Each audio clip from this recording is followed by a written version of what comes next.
What's going on, y'all? So listen. So we're back again for another episode review of Love and Hip Hop Atlanta Season 7, Episode 4. Do it for the finesse, bitch. Okay, like it's really been finesse season out here, and finesse season been going on for at least 3, 4 seasons. Okay, it didn't travel down. All right, so this is the year of the finesse, and it is what it is. But we pick up with Shooter, I should say. And let me just get my jokes out for right quick. I know this may sound ignorant as fuck, but when Shooter we popped up on the scene, he looked so much better in the scene than he did up in the confessional. Okay, I was like, cut that shit, trim it down, because in the scene he all clean faced and everything, and I was like, now the bird in me kind of came out. I said, well, see, I kind of do see. He looked like a bird. He got a little gruff to him, and I was like, you know what? Do I think he cute like this? Because I'm telling you, I'm going to tell you something. Because let me tell you something, bitch. If I was a straight bitch, I already know that most of my niggas would be average to partly almost ugly in between that, because sometimes I like that shit, and it probably have little cute boys here and there, but sometimes the little ugly dudes, like, not ugly, but the ones that can pass, that you don't know, if you look at them too quick they be like, oh, but then you kind of be like, okay, I see it. That'd be my type. I already fucking know. I ain't even gonna lie. Okay, Shooter, he stood up and he came up into the room, and I was like, is Shooter waist training? Now, the last time we seen Shooter last year at the Love and Hip Hop Atlanta reunion, he had his shirt all open. He had at least 2 or 3 folds in his belly, and he was a skinny dude then, but he was a little thickums, and now it looked like Scooter literally got a waist. Shooter, he got a waist on his ass, okay? And I was like, look at this. I said, look at the spaces between his arms. I want to get like that too, you know what I'm saying? But it's just never gonna happen for me, so I'm gonna just be happy the way I, whichever size I get to. But I said, he is out. Sierra had that man waist training this whole time. Him, Sierra, or Moriah. It was like, come on now, you gotta stop being a fat bitch. Okay, that's what they were saying. But anyway, I guess they wanted to start this off with a positive thing, a PSA about how, we need to stop this black on black crime, and stop the killing, and we get some more information about his son and how he passed away, how he got into a little disagreement with somebody that I don't know if he knew the dude or whatever, but they was arguing over $35, and the dude shot him in the neck, shot him 4 times, and killed him and all that. Tobias, he comes over there because he known Shooter from the industry, and he has Blue Da Vinci. I said, bitch, I know who the fuck that is. Before he even said he used to roll with the BMF, I said, bitch, you straight now? Okay, because I was listening to what the other dude, what his name, F. Bucky or whatever the fuck his name was, with the hair and the beard, he was up there talking about how, these young kids in the streets, and they out here doing all this stuff, and ain't nobody trying to listen, and they ain't got the right example. And I was like, Blue sitting right there, and they was in BMF, and they did all that shit. But Blue was like, me coming out of jail and seeing all the stuff that's going on, it's like, I seen the shit, the shit that I did in the past. It's like, nah, I shouldn't have been doing that. So now I want to come out here and I'm going to mentor these kids and stuff like that. Kurt, it's just like, but are they really going to listen to us? Because I've been seeing stuff, it was a point when I was 18 years old. I didn't even think I would make it to 18. You know what I'm saying? So that was my motivation to get up out the street. And then in the confession, we're seeing all this stuff that's going on with my man Shooter and the stuff that's happening with these young black kids losing their lives. It's like, man, that makes me even more want to be a part of Kanan's life so that he won't have to go through the same thing. Bitch, shut the fuck up. Now you want to be a part? Shut the fuck up. Okay? Moving on from that, what really, it was a cute little scene because it was touching, and what they were talking about was some real shit. Okay, it was some real shit. But see, this is where Scooter, I keep on calling him Scooter, Khadija. This is where he lost me. Shooter lost me when he was talking about, he brought up the situation with Sierra and how, me and wifey, we going through our things, divorce is near. Divorce is near. And he in the confessional talking about, I just wish that she would have been there a little bit more for me. As soon as the funeral was over with, he hasn't heard anything else from her, and it hurts and stuff like that. And I'm sitting here like, what the fuck did you really expect? And see, I know some people be like, well, they was in her life, in his life for like 8 years or whatever. She was the stepmom and she was this and she was that. So she should be there for him. Sierra has a whole ass boyfriend, whether it's rebound or not. Okay. She has a business that she gotta take care of, and she probably, trying to deal with her own kids that's probably staying with her that she has with Shooter, and making sure they're okay with what's going on with their brother passing and all of that. But also, it's not her responsibility anymore to come over there and check with you and see if you're okay. Okay, she did a lot, and I don't even feel like she really went to the funeral for Shooter. She went to the funeral because she was close to his son.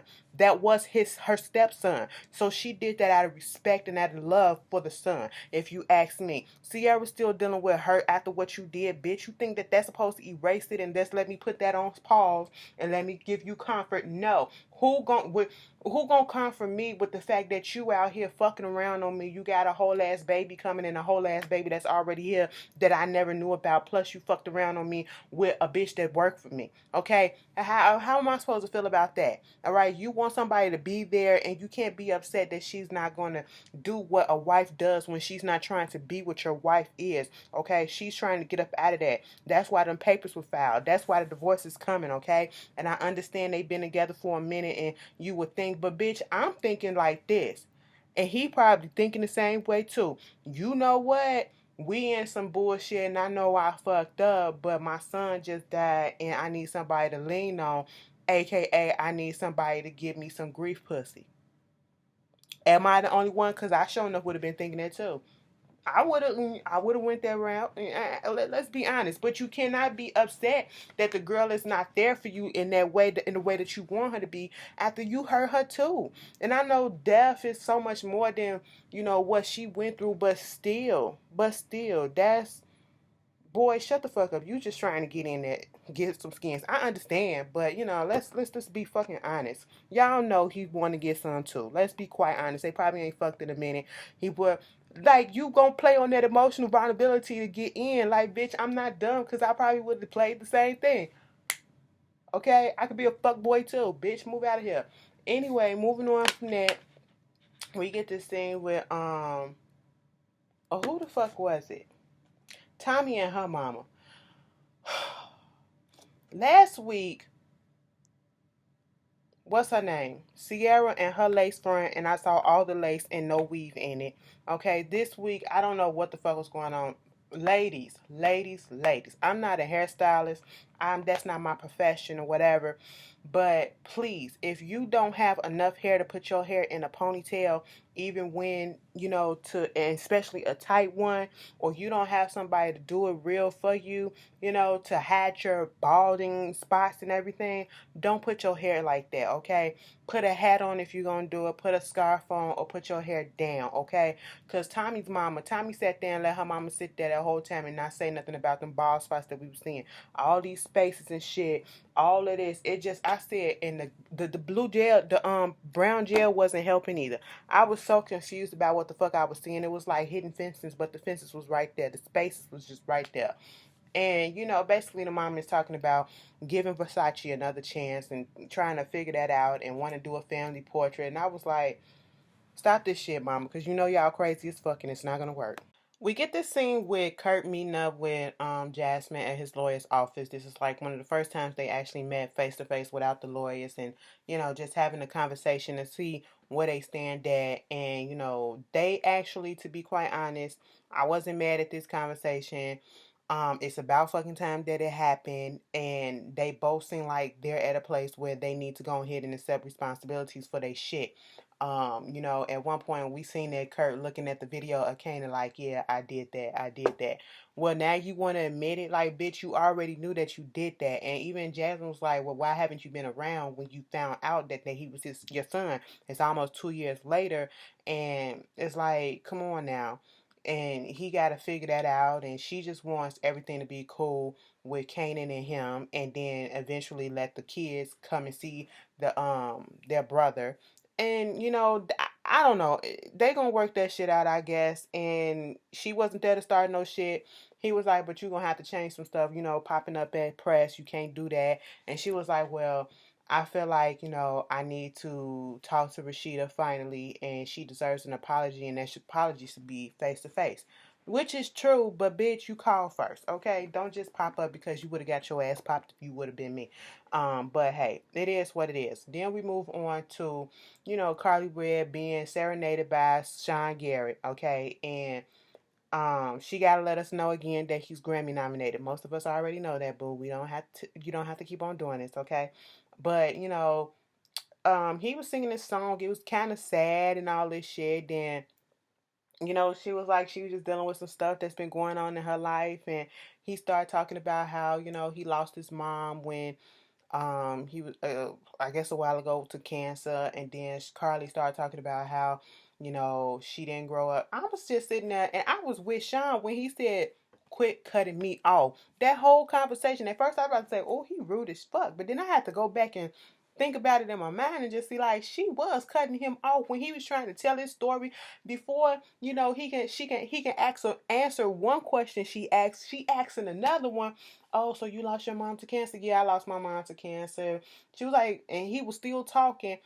So you and your mama was close. Also, you was brought up with both your parents. You and your parents was good. Like, damn, let him talk, okay? But then she was saying how she didn't grow up with her father. Her father left when she was 2 years old, and then out of the blue, she get a phone call saying that the father had a heart attack. She need to come down there and see him and all that shit.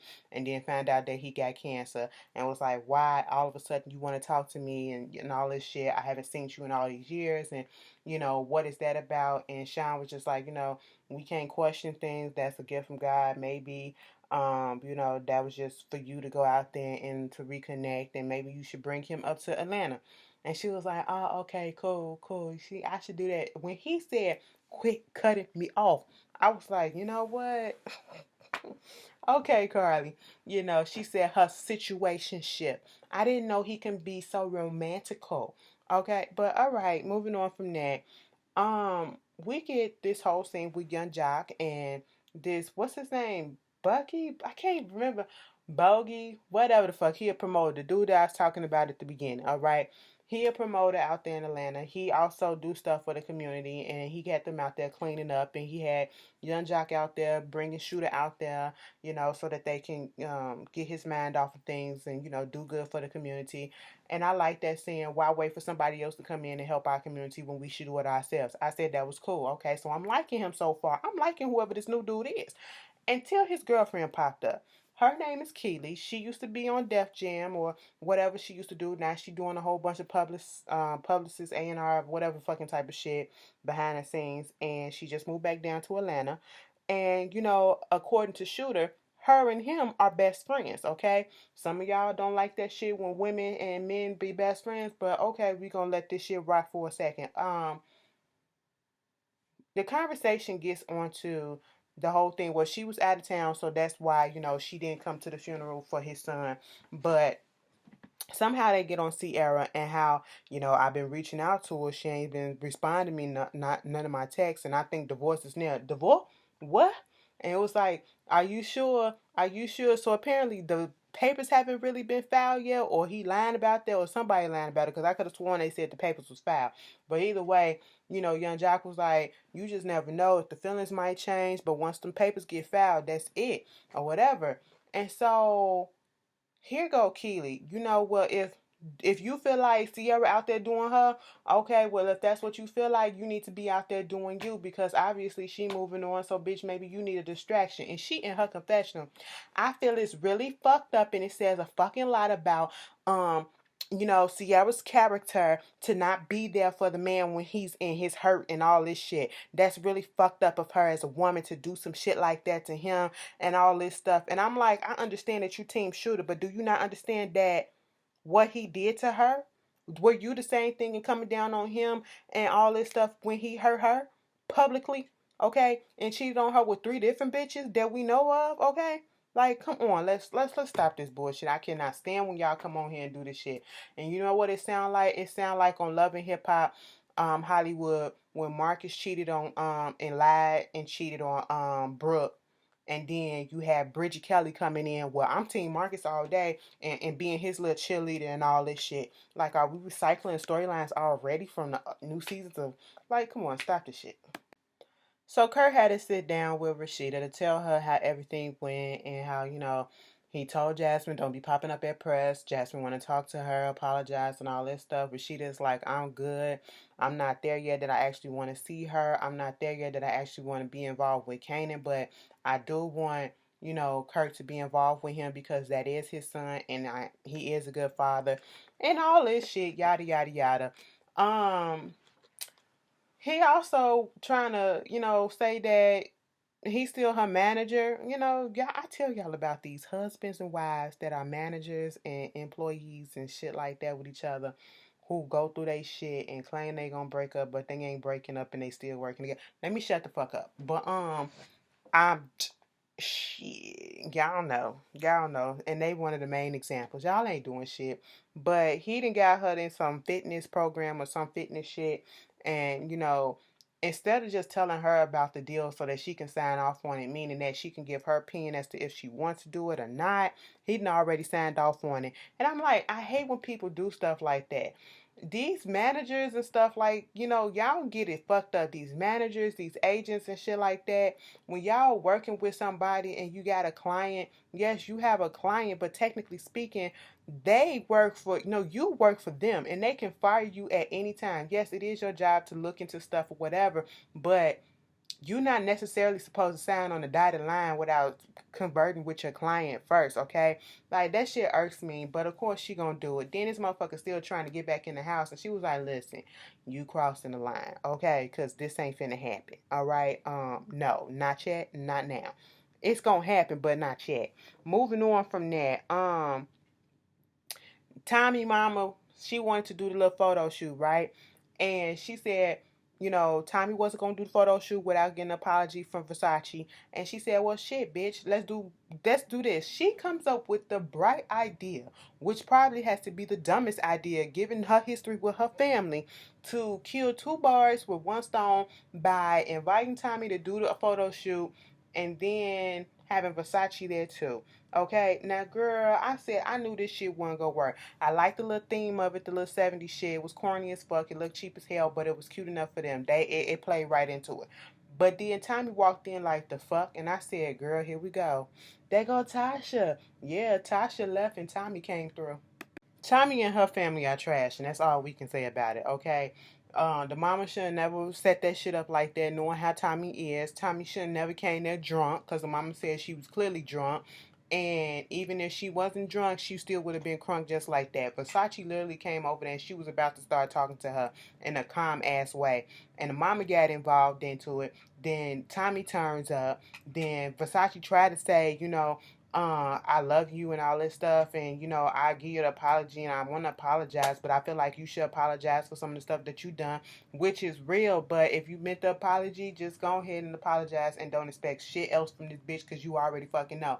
But then on the other hand, it's like Tommy want people to cater to her and just do what she want, and Tommy said, bitch, she'll never apologize. And I'm like, you should apologize to your sister because that is your sister, because you came down to her job and you got into a fight with her, which caused the cops to come down for yourself, okay? She didn't do that shit to you. You did that shit to you. So, you got a whole bunch of displaced anger. And next thing you know, fuck you, bitch. I don't give a fuck about you, hoe. You ain't no family of mine. Oh, I'ma whoop your ass, bitch, and all this shit.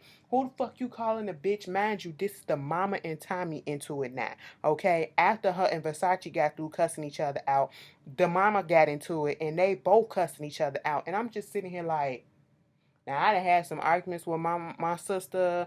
I done said some things to my mama, but I ain't never cussed her out. I ain't never call her no bitch. I ain't gonna never call her no hoe. Bitch, first of all, I fear for my life too much, okay? Like, I no, it's a line of fucking respect, and you can just tell that Tommy don't respect her mama, and that Tommy feels as though her mama don't deserve the respect because of whatever went on in their relationship as a kid, okay? And the fact that it's okay for all of them to talk like that around the mom and all, it just, it's disgusting, but all right. Tommy talk about son. I raised your kid for 5 years. You ain't never did nothing for her. You ain't even give her a tampon, not even a food stamp. I was like, shit. Get in the car and shut the fuck up. It was just a lot. Yes, we are looking at you crazy. And then we get to this shit. Bachi, that's his name, okay? Bachi is at the club. He promoting this event that got Jess Brittany up there doing whatever the fuck she thinks she doing. And Keely is actually cool with Jess Brittany, so that's why she there. And Young Jock is there. And so, Bachi done told him because he watch Keely and distract her because she's a little jealous type of bitch. And I was just sitting there like, oh, here we go, repeating the storylines and shit like this. Keely is in there talking to Jock about what's going on and how, she feels some type of way about Sierra not being that bitch. Why don't you be concerned with your fucking husband or your dude or whatever, okay? You left him for a year and he probably been fucking around. Ain't no telling if he hasn't. But you all in concerned about what's going on with shooting and hooking him up and making sure he feel good. Bitch, be concerned about your own relationship, okay? Who gives a fuck about that? All right, and leave that shit alone. Be like, she just doing too fucking much, and bitch, you not that cute. You not cute. You not cute. Okay, like, girl, just stop it. Stop it with the drama. She getting all in her feelings because Bachi was over there with some girls and, oh, you letting these bitches talk to you, you doing this, and who home you going to tonight, and all this stuff, and what I want to do is let you do this, and he just letting her look stupid. And I do some shit like that too, like, meaning not, play with a bitch like that, but you want to act up in public, I'm not finna give you that fucking energy. I'm gonna be just cool, calm, and collected like that. Okay, she better be glad that he didn't get up and knock her ass out when she threw that drink on her, like, cause it was warranted. It was warranted. Like, I'm not here for beating bitches' asses, men or women in relationship, but bitch, in that moment, you better be glad he didn't slip up and knock your ass out. Okay, he had an image to uphold. And I was just like, you ain't even get the drink on him. What was the point of throwing the fucking drink? She just, she can go. Don't bring that bitch back. So then we see Cabbage Patch, and she's going to meet up with Keely because she's in her feelings about the way the whole thing went down with Stevie J and, as she called, Enchilada Esmeralda. And she gonna say, Keely said, "Bitch, who is Esmeralda? That's Erica Mina." Oh, okay, so you must be talking about Estelita. First of all, she said Esterlita, and I said it's Estelita, bitch. Y'all still ain't saying the bitch name right. This bitch talking about something she can't even pronounce her name. Girl, don't make yourself look even more stupid on TV, okay?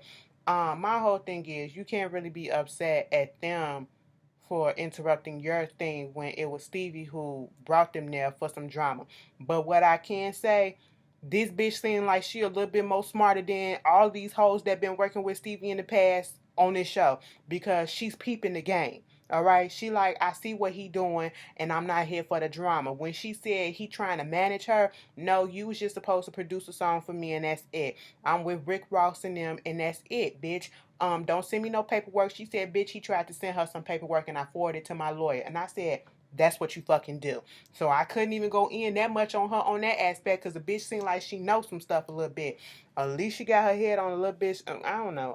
Like, girl, you still ain't gonna make it nowhere. But she talked about something. All I want is to have a platinum plaque. And I said, you're gonna be searching for that plaque for a long time, okay? And the only reason why I say this about some of these girls when they come out is because nothing about them stands out.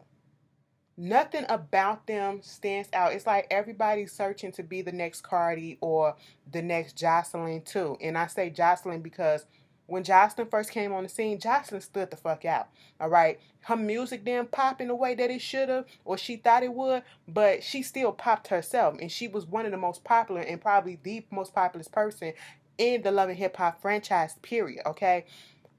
Cardi B probably one of the most successful person out of the franchise at this point. We do got K Michelle, but K Michelle ain't got a gold plaque. Cardi B album just came out and the bitch just went gold already. We'll talk about that later. And she's just everywhere. Grammy nominated, all this stuff, okay? These girls that's coming out now, Jess Brittany, even Jessica Dime, even Tommy, okay, even, Estelita, all of y'all look the same. Y'all look the same. Y'all doing the same thing, whether it's rapping, singing, it's all the same. Nothing about you stands out. You got the different color hair that's been done, that's been played. Can somebody come out and do something different and look different? Okay, how many girls we gonna see come out? This is why the rap game for the females, for the women, don't pop off the way that it's do. And this is why when somebody finally do make it through, it has to be these women being pit against each other, and I hate it. And it's like, there's no real competition right about now. It's not. Everyone looks the same. We got the fake boobs, we got the big asses, and it's like, damn, can we do something different? The different color hair and talking about pussy this, pussy that, niggas ain't, so it's like, what about you gonna stand out to make you get that platinum plaque? Okay, because everybody out here is doing the same thing that you're doing, or you're doing the same thing that they're doing. So what's gonna make you stand out? And I was like, girl, you're not finna do nothing. She said she wasn't gonna come to that mixer, but Keely said come to the mixer, okay? And if drama pop off, drama pop off. I said, so you gonna let this bitch convince you to do something that you should have did not? Okay, girl, whatever. Bitch, Tommy up here talking about, she did really expect and she feel bad about the way shit went down with her family, but she felt ambushed and all this stuff when she was coming there with good terms and shit. But, it just making her look back and, you got to see what you done in your past. And I was like, okay, so what, you finna sit down and, talk this out with your family or whatever? No, bitch, she talking it out. What's the girl name? Tiara? See, whatever the fuck it is, scrap baby mama. I said, first of all, we ain't heard about Scooby-Doo in like 2-3 years. So what the fuck? Man, we did see his brother, the young brother, at the beginning of that scene with Shooter. But shit, I was like, okay, y'all want to play this role? That was Love and Hip Hop, y'all. Y'all tell me how y'all feel. Peace.